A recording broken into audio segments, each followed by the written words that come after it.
My final question is my favourite one I ask at every pub test of lots of different candidates, lots of different places, state, federal politics. What's the biggest lie that the other mob are saying about you? Where do you start? You can shout them out if you'd like. It's like Wheel of Fortune, higher, lower.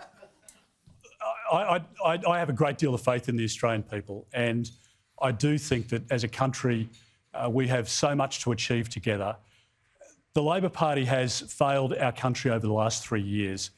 If the outcomes had been there for families, if businesses were prospering, if our country was at its best that it could be, the Prime Minister and Chris Bowen and Tanya Plibersek and others would be telling you about their achievements.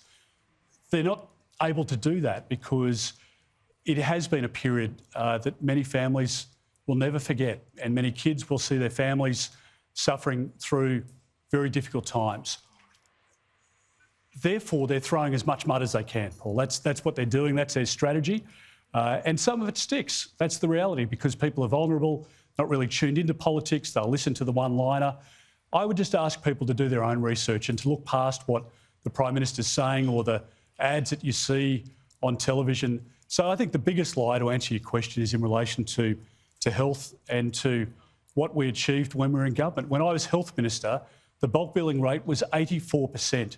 By the time we'd left government under Greg Hunt, it had climbed to 88%.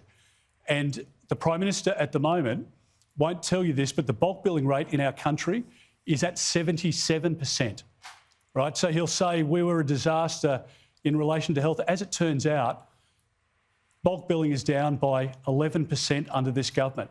They'll say that we took money out of hospitals. Hospital funding increased every year that I was the Health Minister. And we only did that because we cleaned up Labor's mess and we managed the economy well. And at this election, I think people will see through that. And ultimately, the election's going to be about who do you trust to manage the economy? Who do you trust to address cost of living pressures and to bring inflation down? Who do you trust in this election to keep us safe and to keep our country secure in a very uncertain time? Who do you trust to provide young Australians with the hope of home ownership again and restoring that dream? And I believe that we can win that contest, and I think for the future of our country we must. So thank you very much, Paul, and thanks for being here. Peter, thank you very much. Really appreciate it. Peter Dutton, Leader of the Opposition, local member here in Dixon. Thank you again for the night as he makes his way around.